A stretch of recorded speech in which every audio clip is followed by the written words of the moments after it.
आपलाच होता हे सुद्धा या ठिकाणी आवर्जून त्यांनी ते सांगायचं आहे. मला आठवतो दिवस 25 सप्टेंबर 2012 सकाळी 7 वाजता दादांनी मला बोलवलं. त्या दिवशी मी आर पाटील आणि मी रायगडच्या पोलीस अधीक्षकाच्या कार्यालयाचं भूमिपूजन करण्यासाठी जाणार होतो. मला 7:30 वाजता सांगितलं की सुनीलजी, कधी सुनील बोलायचे, कधी सुनीलजी बोलायचे, कधी तटकरेजी बोलायचे. त्यांच्या मनामध्ये ज्या ज्या वेळ तसं त्यांचा स्वभाव मोकेपणाचा वेगळा होता. मी म्हणाले मी आज राजीनामा देणार आहे, उपमुख्यमंत्री म्हणून मी राजीनामा देणार आहे.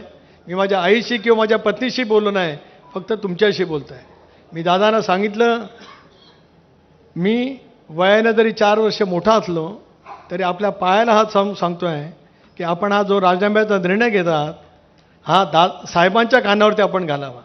नंतर मी अलिबागला गेलो, परत आलो. त्याच्यानंतर दादांची पत्रकार परिषद झाली.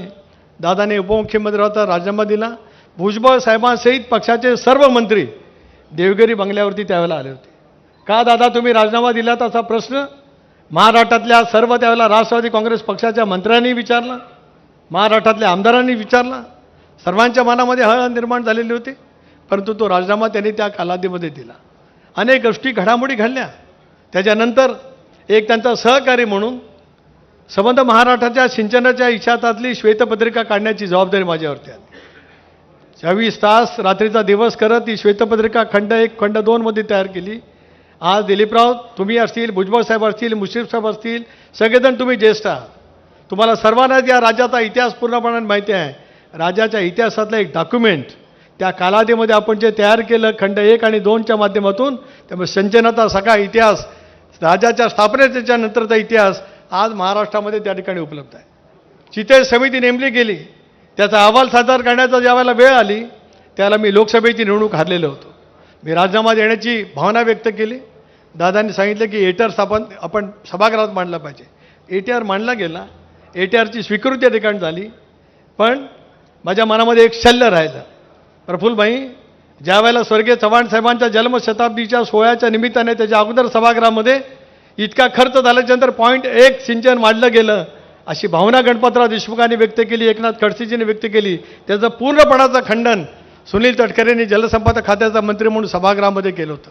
तरीसुद्धा जे मी म्हणतो आजही म्हणतो आहे, पृथ्वीराज चव्हाण नावाचे मुख्यमंत्री महाराष्ट्रामध्ये लाभले आणि त्यावेळेला चव्हाण साहेबांच्या जन्मशताब्दीच्या सुरुवातीच्या वेळेला त्यांनी या गोष्टीचा मुख्यमंत्री म्हणून ज्याला उल्लेख केला त्याच्यानंतर ते सगळे पुढे घडत गेलं.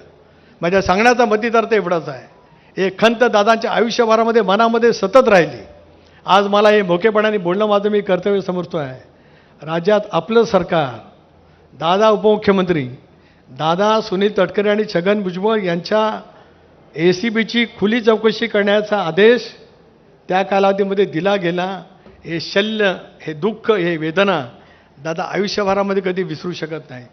आज ह्या गोष्टीचा उल्लेख मी एवढ्यासाठी करतो आहे, राजकीय वाटचाल एका दिवसात होत नाही. देशाच्या पाठीवरचं नेतृत्व एका दिवसामध्ये घडत नाही. अनेक वेळेला सहजगत्या काही गोष्टी मिळत असतात. पण या सगळ्या गोष्टी मिळवत असतानाच काय पद्धतीने खडतर प्रवास त्यांच्या आयुष्यामधला झाला, कशा पद्धतीने अनेक गोष्टींना त्यांना सामोरं जावं लागलं, हे उभ्या महाराष्ट्राने त्या कालावधीमध्ये पाहिलं. पण दिलदार नेता, त्याचबरोबर ती खंबीरपणाने आत्मविश्वासाने आलेल्या प्रत्येक बाबीला तितक्याच पद्धतीने तोंड देणारा नेता म्हणून अजितदादांनी आज या महाराष्ट्राच्या इतिहासामध्ये एक आगळेवेगळं स्थान त्या ठिकाणी निर्माण केलेलं आहे. 14 ते 19 कालखंड ज्या कालावधीमध्ये आपण विरोधी पक्षाच्या बाकावर बसलो होतो, धनंजय मुंडे त्यावेळेला विरोधी पक्षनेते होते, त्यावेळेला कसं रात्री कुठे काय करत या सगळ्या चौकशीला कायदेशीरदृष्ट्या आपल्याला सामोरं जावं लागलं. भुजबळ साहेबांसारख्या लोकोत्तर नेतृत्वाला सुद्धा दुर्दैवाने त्या कालावधीमध्ये कशा पद्धतीने सामोरं जावं लागलं उभा महाराष्ट्राने त्या ठिकाणी पाहिलेलं आहे. काय मी या साऱ्या या ठिकाणी प्रकर्षाने सांगतोय, अलीकडच्या कालावधीमध्ये वेगवेगळ्या पद्धतीचं बोलण्याचा प्रयत्न त्या ठिकाणी होत आहे. 14 सालामध्ये निकाल लागले त्यावेळेला आम्ही सगळेजण होतो. भुजबळ साहेब होते, मी होतो, दादा होते, प्रफुल्लभाई होते. आदरणीय साहेबांनीच आम्हाला सूचित केलं की त्यावेळेला भारतीय जनता पक्षाला पण बाहेरून पाठिंबा द्यावा. आपण त्यावेळेला घोषणा केली. त्यानंतरच्या कालावधीमध्ये सरकारमध्ये येण्याच्या प्रक्रिया अनेक वेळेला घडत गेल्या, पण त्याच्यामध्ये दुर्दैवाने त्यावेळेला ते होऊ शकलं नाही.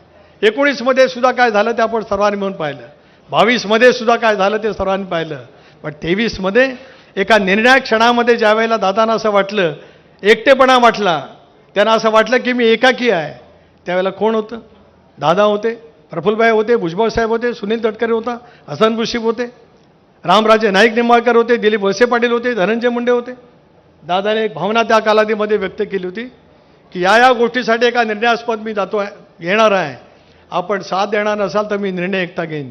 आम्ही सर्वांनी सांगितलं, दादा तुम्ही आमचे नेते आहात, आजही आहात, कालही होतात आणि उद्याच्या भविष्यामध्ये सुद्धा आहात. महाराष्ट्र घडवण्याची क्षमता कोणामध्ये आहे ते तुमच्याकडे आहे. म्हणून तुम्ही जो निर्णय घ्याल त्या निर्णयाच्या सोबत आम्ही असू, हे त्यावेळेला दादांना आम्ही सांगितलं. आणि त्याच्यानंतरच 3 जुलैला त्यावेळेला तो निर्णय राज्याच्या सरकारमध्ये आपण जाण्याचा निर्णय झाला. इंडिया